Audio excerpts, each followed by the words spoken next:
In the name of the Father, and of the Son, and of the Holy Spirit, Amen. the grace of our Lord Jesus Christ, and the love of God, and the communion of the Holy Spirit be with you all. And with your spirit. My dear brothers and sisters, let us acknowledge our sins and so prepare ourselves to celebrate the sacred mysteries. I confess to And to you, Almighty brothers God and sisters, that I have greatly sinned in my thoughts and in my words, and what I have failed to do. And I ask the Blessed through Virgin my Mary, fault, through through my my fault, fault, through through my my most grievous grievous fault. fault. Therefore Therefore I I ask ask the the Blessed Blessed Mary, Ever ever Virgin, Virgin, all the all the angels angels and and saints, saints, and and to you, you, my my brothers brothers and and sisters, sisters, to to pray pray for for me to me the to the Lord Lord our our God. God. May Almighty God have mercy on us, forgive us our sins, and bring us to everlasting life. Amen. Lord, have mercy. Lord, have mercy. Christ, have mercy. Christ, have mercy. Lord, have mercy. Lord, have mercy. Let us pray.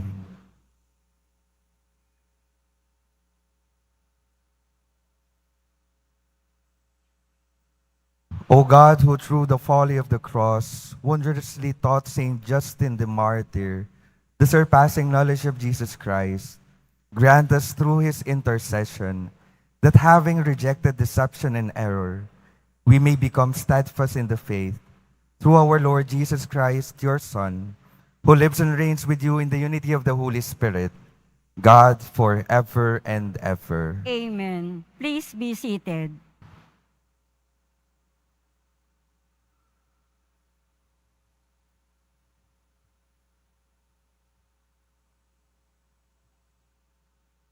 A reading from the letter of St. Jude.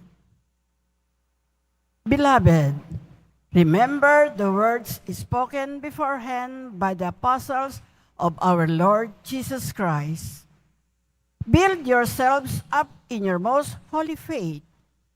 Pray in the Holy Spirit. Keep yourselves in the love of God and wait for the mercy of our Lord Jesus Christ that leads to eternal life. On those who waver, have mercy. Save others by snatching them out of the fire. On others, have mercy with fear, abhorring even the outer garment stained by the flesh. To the one who is able to keep you from stumbling and to present you unblemished and exultant in the presence of his glory, to the only God, our Savior, through Jesus Christ our Lord, be glory, majesty, power, and authority from ages past, now, and for ages to come. Amen. The word of the Lord. Thanks be to God. My soul is thirsting for you, O Lord my God. My soul is thirsting for you, O Lord my God. O God, you are my God whom I seek. For you my flesh pines and my soul thirsts, like the earth, parts, lifeless and without water. My soul is thirsting for you, O Lord my God. Those have I gazed toward you in the sanctuary, to see your power and your glory. For your kindness is a greater good than life. My lips shall glorify you.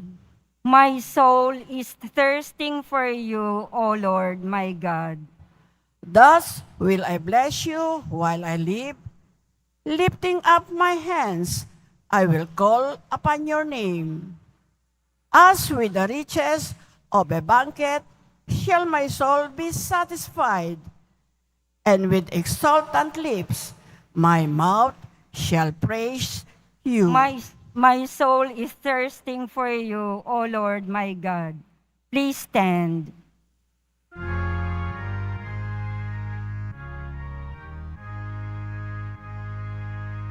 Alleluia.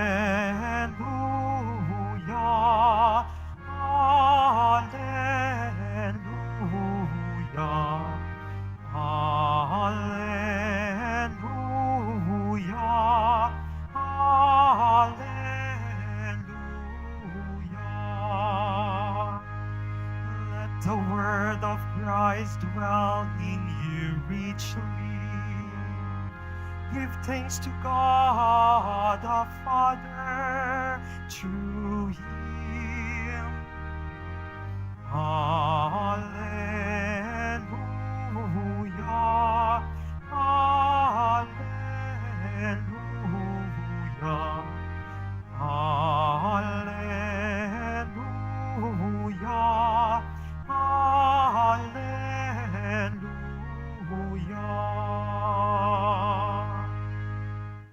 The Lord be with you. And with your spirit. A reading from the Holy Gospel according to Mark. Glory to you, Lord. Jesus and his disciples returned once more to Jerusalem. As he was walking in the temple area, the chief priests, the scribes, and the elders approached him and said to him, "By what authority are you doing these things? Or who gave you this authority to do them?" Jesus said to them, "I shall ask you one question. Answer me, and I will tell you by what authority I do these things. Was John's baptism of heavenly or of human origin? Answer me." They discussed this among themselves and said, "If we say of heavenly origin, he will say, 'Then why did you not believe him?' But shall we say of human origin?" They feared the crowd, for they all thought John really was a prophet. So they said to Jesus in reply, "We do not know."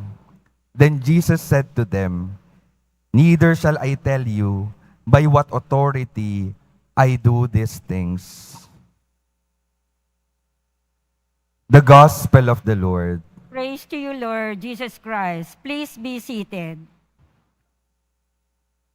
Good morning, my dear brothers and sisters who are here and who are watching us online. Magandang umaga po sa inyong lahat. Ngayong araw po, tinatawag natin itong misa na ito na Pilgrim's Mass because we acknowledge those people who are coming over here in Quiapo that came from different provinces in Manila who wanted to pay homage and to pray in front of Jesus Nazareno. Kaya sa mga nagpunta po dito mula sa mga probinsya, taas po yung mga kamay kung meron man po. Yan po. Palakpakan po natin sila.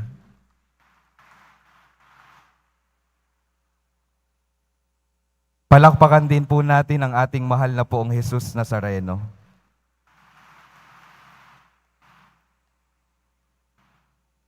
And pakingitian po natin yung ating mga katabi. Pakisabi sa kanila, "Masaya akong nandito ka." Yan. Kahit hindi nyo po kilala. Masaya po tayong nagsasama-sama sa tahanan at dambana ng ating mahal na poong Jesus Nazareno. Looking into the readings of this past week, let me tell you a common theme for the Gospels and the readings. The main theme of God's message for this week is this: God desires for us. God wants to be with us forever. Nais ng Diyos na makasama tayo magpasawalang hanggan. Kaya kung titingnan po natin, nung nakaraang linggo pa lamang, inutusan niya yung mga alagad, "Baptize all people in the name of the Father and of the Son and of the Holy Spirit." Gusto ng Diyos na tayo ay mabinyagan sa Kanyang ngalan, sa ngalan ng pag-ibig, upang tayo ay maging kasama niya magpasawalang hanggan. Kailan po ba natin unang nakakasama talaga ang Diyos? The moment when we were baptized. According to Pope Benedict, the sacrament of baptism makes us fit for eternity. Ginagawa tayong karapat-dapat para sa buhay na walang hanggan. Kumbaga, in the sacrament of baptism, God already has prepared a place for us, a home for us in heaven. Kaya anong dapat nating gawin? Paghandaan, ihanda yung ating mga sarili upang tunay na makamit at mapuntahan yung nais ng Diyos na puntahan natin sa dulo ng ating mga buhay. Kaya ang tanong ko po sa inyo, nais po ba ninyong makasama ang Diyos magpasawalang hanggan? Amen? Kaya kung titingnan po natin yung mga pagbasa sa linggong ito, the first invitation in the first days of the week, prioritize God. Unahin ang Diyos sa anumang bagay sa mundong ito. Be the servant of all. Maging lingkod ng lahat ng tao. Kahapon, we celebrated the visitation of Mary to Elizabeth. Ang imbitasyon, tanggapin yung Panginoon sa ating buhay at ibahagi sa iba upang tayong lahat ay magkatulong-tulungan na maabot yung buhay na walang hanggan. And in our first reading today, while we are here on earth, while we are here waiting for the end of our life, may sinasabi si St. Jude na dapat nating mga gawin. Pray in the Holy Spirit. Keep yourselves in the love of God. Manatili sa pagmamahal sa Diyos. At yung isa, save others by snatching them out of fire. Iligtas ang ibang mga tao sa apoy. Sa papaanong paraan natin gagawin iyon? Ito po napakahalagang matandaan natin. Mahalagang tayo ay nananalangin sa Espiritu Santo. Mahalagang nananatili tayo sa pagmamahal ng Diyos. At pagkatapos nun, napakahalaga rin na tayo ay may ginagawa para maligtas yung iba, madala natin sa pagmamahal ng Diyos, madala natin at maturuan nating manalangin sa pamamagitan ng Espiritu Santo. Kaya ang imbitasyon talaga sa atin, kapag may nakikita tayong kamalian sa ating mga kapwa, itama po natin para sa kanilang kaligtasan. We save them by snatching them out of the fire. How? By correcting those who are in error. Magtama sa mga nagkakamali. Meron po akong isang experience, isa kong pong kaibigan. Nakita ko po na nangloloko po siya ng tao. Dalawa po yung kanyang minamahal. Dahil hindi po ako mapakali, hindi kaya ng konsensya ko na alam ko ito. Tapos wala akong sasabihin. Ang ginawa ko po sa kaibigan kong iyon, pinagsabihan ko po siya. Sabi ko sa kanya, bilang pagmamahal ko sa iyo bilang kapatid, bilang kaibigan, I have to tell you this. What you're doing is not right. After nung pag-uusap po namin, nagpasalamat siya sa akin. At sa loob ng 1 taon, hindi niya po ako kinausap. Nasaktan po ako, pero yun po yung tawag, yun po yung sinisigaw ng aking konsensya. After a year, he came back. He talked to me, and he thanked me again. Nagsorry din siya sa kanyang pagkukulang at pagkakamali. Nagpapasalamat siya dahil nagsalita ako sa kanya. Hindi man niya na-realize right there and there, but eventually, he realized the wrong that he was doing. Kaya mga minamahal kong mga kapatid, minsan sa pagtatama sa ating mga kapatid, mahirap po talaga. Minsan, sasabihin pa nila, sino ka para sabihin sa akin iyan? Anong karapatan mo? Pero mga minamahal kong mga kapatid, ito po yung tawag ng Diyos sa atin. Ito yung tawag ng pagmamahal ng Diyos para gawin natin itong mga pagtatama. Dahil ang Diyos, dahil tayo ay minamahal niya, tinatama niya rin yung ating mga pagkakamali. Hindi niya tayo hahayaan na magpatuloy sa ating mga ginagawang pagkakamali. Tinatama niya tayo at nilalagay sa tamang landas. Kaya napakahalaga rin. Ito rin po yung tanong ng mga eskriba, the Pharisees, the chief priests to Jesus. Ang tanong po nila, by what authority are you doing these things? Sa Tagalog, parang sinasabi nila kay Jesus, sa kanyang pagtuturo sa pagpapahayag ng mabuting balita, sinasabi nila sa kanya, anong karapatan mo para sabihin ang mga ito sa amin? Bakit sila nahihirapan na pakinggan at sundan si Jesus? Dahil hindi sila handa sa paghahari ng mabuting balita na galing kay Jesus sa kanilang mga buhay. Sino yung gusto nilang pakinggan? Sino yung gusto nilang may karapatan lamang sa buhay nila? Sila lamang. Sabi nila kay Jesus, "Wag mo na kaming pakilaman, galing ba saan yung mga sinasabi mo?" At ganon din po yung pagkakamali ng ating mundo sa ngayon. Ninanais natin na tayo yung may karapatan lang sa ating buhay. Buhay ko to, ako magdedesisyon, wag na kayong makialam sa atin. Pero tandaan po natin, yung buhay natin ay galing sa Diyos. Kung sino man ang may may karapatan sa buhay natin, ito ay ang Diyos. At nawa, hayaan natin na ang Diyos gabayan tayo sa bawat araw ng ating mga buhay upang tunay na hindi tayo mapunta sa apoy.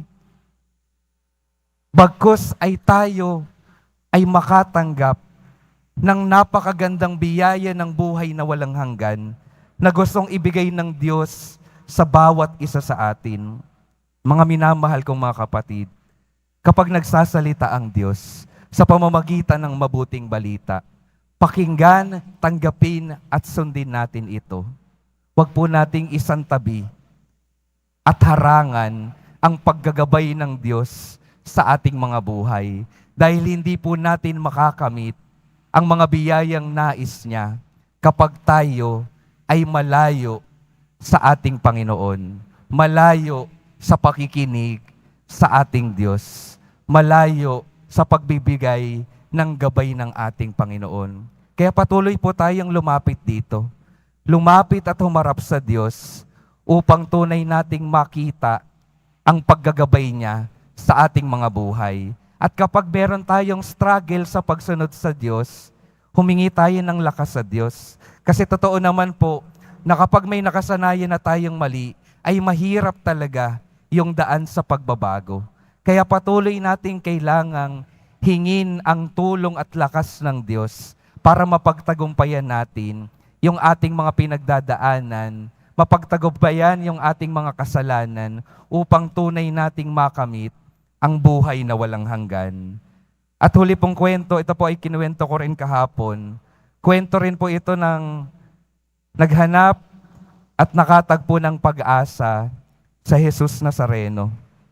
Meron po akong tita at tito na nung hindi pa po sila, nagsisimula pa lang silang magkakilanlan, ay nag-decide po sila na magkita sa Quiapo. Hindi pa po uso ang cellphone noon. Kaya yung pagkakamali po nila, nagkasundo po silang makita sa Quiapo. Pero hindi nila sinabi sa isa't isa kung saan banda sa Quiapo. Kaya ang tagal-tagal nilang naghahantay kung saan, hanggang sa parang nawawala na sila ng pag-asa. Nung nawawala na sila ng pag-asa, nag-decide sila pareho, pumasok sa loob ng simbahan, magdasal sa poong Jesus Nazareno.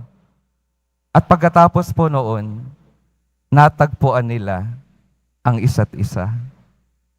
Ang ganda po ng kwento. Kasi kung titingnan po natin, yung kanilang pagkilos, panahon na parang nawawala na ng pag-asa, pumunta sa dambana sa tahanan ng poong Jesus Nazareno. At matapos nilang magdasal, humingi ng lakas at pag-asa sa poong Jesus Nazareno, ginabayan sila ng Nazareno para matagpuan nila ang hinahanap nila.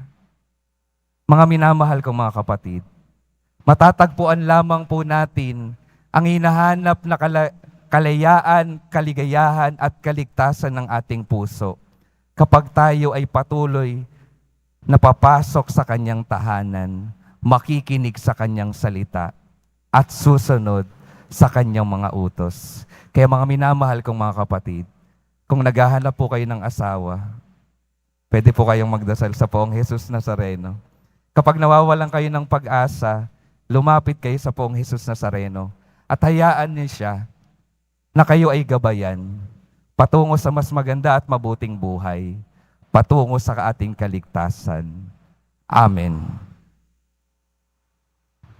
Please all stand.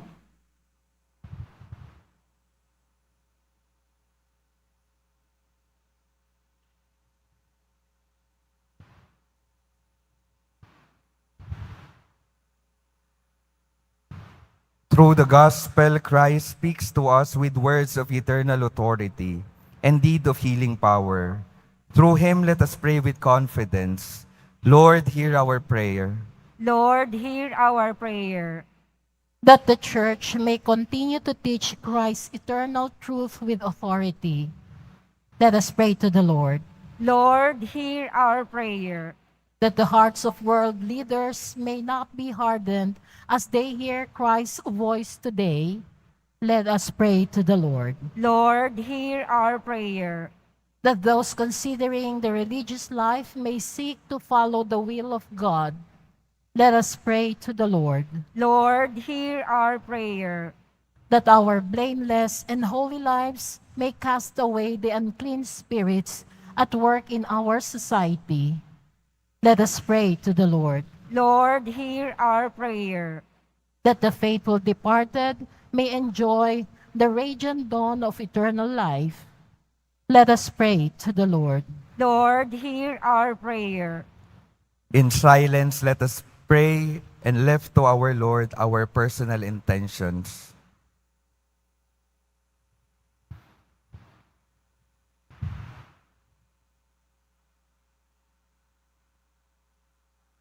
Let us pray to the Lord. Lord, hear our prayer. Father, all-powerful, we place before you our needs and pray confidently for your help and mercy. We ask this through Christ our Lord. Amen. Please be seated.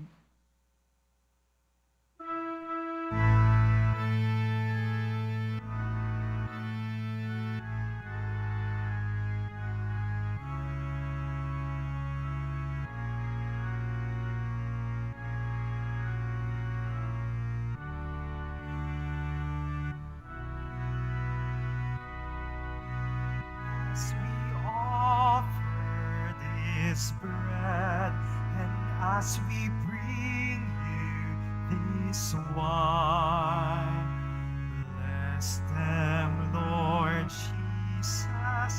Feed us now, give us life. Send us your Spirit, the source of our lives, and together we will serve you with love.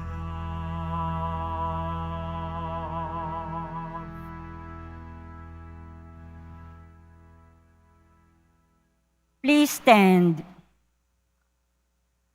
Pray, brothers and sisters, that my sacrifice and yours may be acceptable to God, the Almighty Father. May the Lord accept the sacrifice at your hands for the praise and glory of his name, for our good and the good of all his church.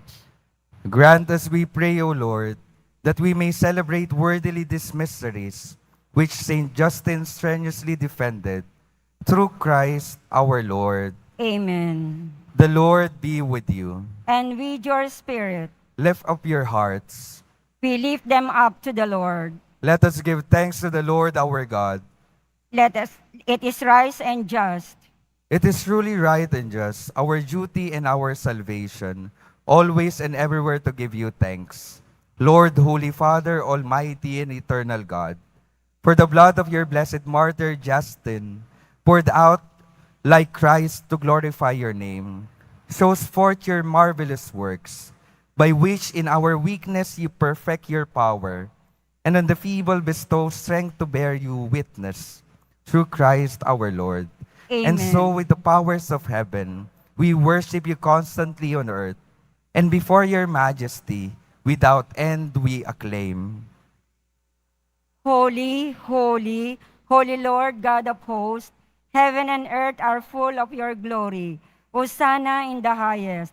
Blessed is he who comes in the name of the Lord. Hosanna in the highest. Please kneel.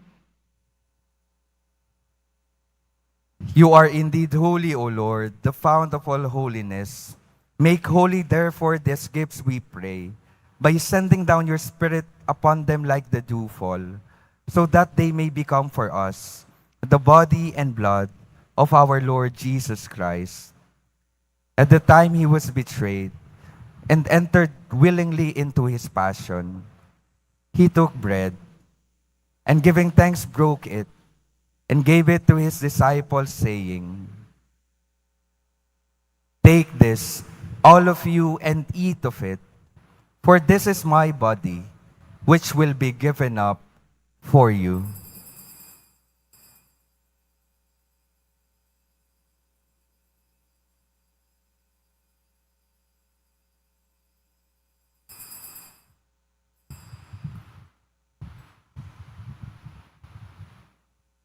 In a similar way, when supper was ended, he took the chalice, and once more giving thanks, he gave it to his disciples, saying, "Take this, all of you, and drink from it, for this is the chalice of my blood, the blood of the new and eternal covenant, which will be poured out for you and for many, for the forgiveness of sins. Do this in memory of me."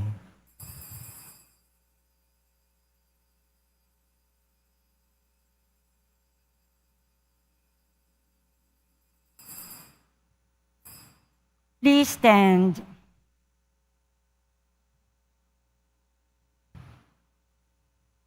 The mystery of faith. Christ has died. Christ is risen. Christ will come again. Therefore, as we celebrate the memorial of his death and resurrection, we offer you, Lord, the bread of life and the chalice of salvation, giving thanks that you have held us worthy to be in your presence and minister to you. Humbly we pray that partaking of the body and blood of Christ, we may be gathered into one by the Holy Spirit. Remember, Lord, your church, spread throughout the world, and bring her to the fullness of charity, together with Francis our Pope, and Jose our Bishop, and all the clergy. Remember also our brothers and sisters who have fallen asleep in the hope of the resurrection, and all who have died in your mercy. Welcome them into the light of your face. Have mercy on us all, we pray, that with the Blessed Virgin Mary, Mother of God, with the blessed apostles, and all the saints who have pleased you throughout the ages, we may merit to be co-heirs to eternal life, and may praise and glorify you through your Son, Jesus Christ. Through him, and with him, and in him, O God, Almighty Father, in the unity of the Holy Spirit, all glory and honor is yours, forever and ever. Amen.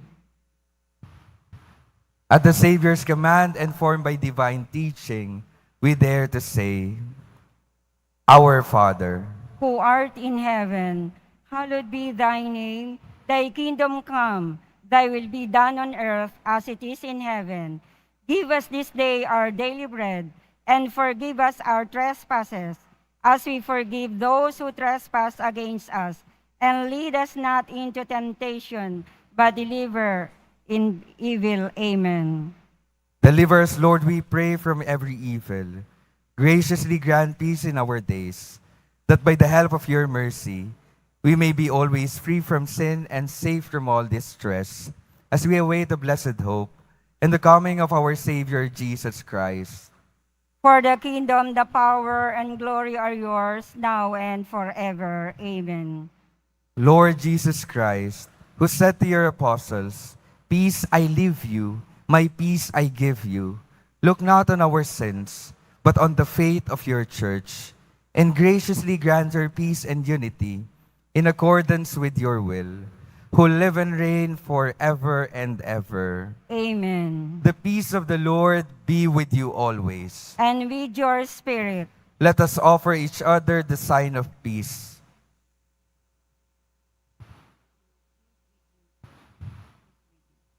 Lamb of God, you take away the sins of the world, have mercy on us.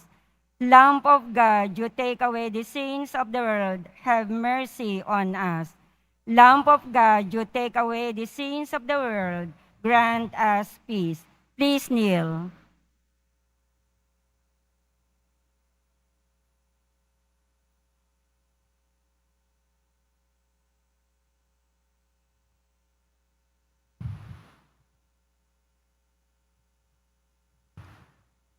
Behold the Lamb of God. Behold him who takes away the sins of the world. Blessed are those called to the supper of the Lamb. Lord, I am not worthy that you should enter under my roof, but only say the word, and my soul shall be healed.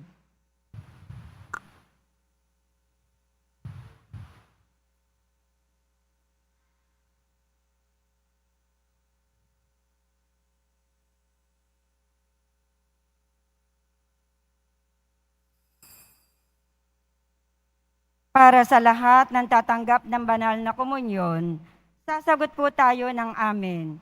Pagkasabi ng pari o ng lay minister ng katawan ni Kristo at isubo agad sa bibig bago umalis sa harapan ng pari o lay minister. Sumunod po tayo.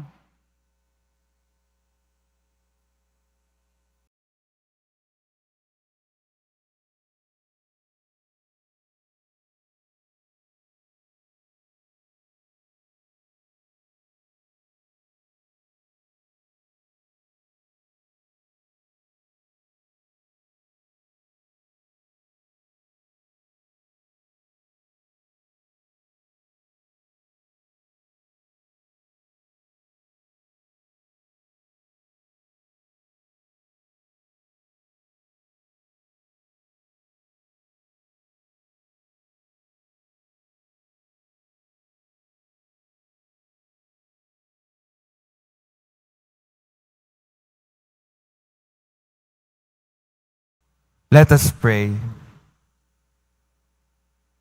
Refreshed by heavenly food, we humbly implore you, O Lord, that attentive to the teaching of Saint Justin the Martyr, we may abide at all times in thanksgiving for the gifts we have received through Christ our Lord. Amen. My dear brothers and sisters, ang patuloy pong paalala sa atin ng ating Panginoon, He desires for us. He wants to be with us forever. And the path to forever is to always pray in the Holy Spirit, to keep yourself in the love of God.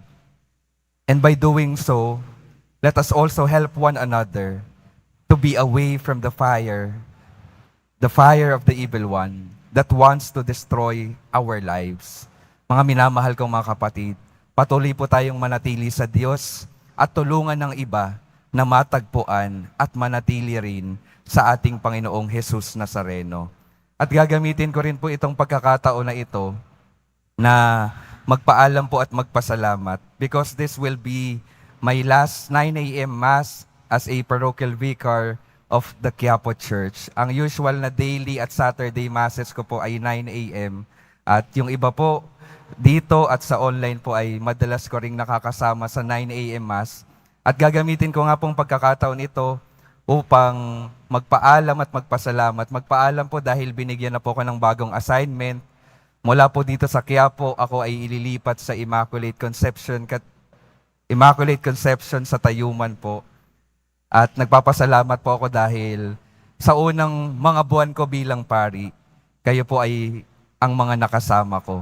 Nagpapasalamat po ako sa Jesus Nazareno dahil dinala niya ako sa kanyang dambana, kung saan mas natuto po akong magbigay ng aking sarili, ng aking lahat-lahat. Sa dami po ng trabaho dito sa Quiapo, talagang ibibigay dapat ang lahat-lahat para sa pagmamahal sa Diyos at pagmamahal sa kanyang bayan. Maraming salamat po muli at mamimiss ko po kayo.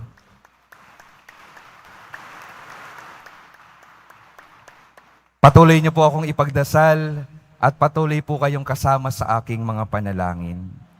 The Lord be with you. And with your spirit. Blessed are you, O God, Father of our Lord Jesus Christ. You have given us your only Son to be our way to you. Make us follow him generously, faithfully and lovingly. Merciful Jesus of Nazareth, you have revealed God's grace and unconditional love for us at the cross. You set your church in this world, from which the true light would shine for all to see. Grant that we who enter this holy shrine may walk in your ways as disciples of justice, peace, and mercy and hope. We offer you our prayers for the sick, the oppressed, the youth, and those in need most of your mercy. Hear our humble petitions. Bless these religious articles that we may be fervent in prayer and charity. As we continue our journey as your pilgrim people here on earth, may we set our hearts on the road to heaven, our true home and reward, where you live and reign forever and ever. Amen. And may Almighty God bless you, the Father, the Son, and the Holy Spirit. Amen. Go in peace, glorifying the Lord by your life. Thanks be to God.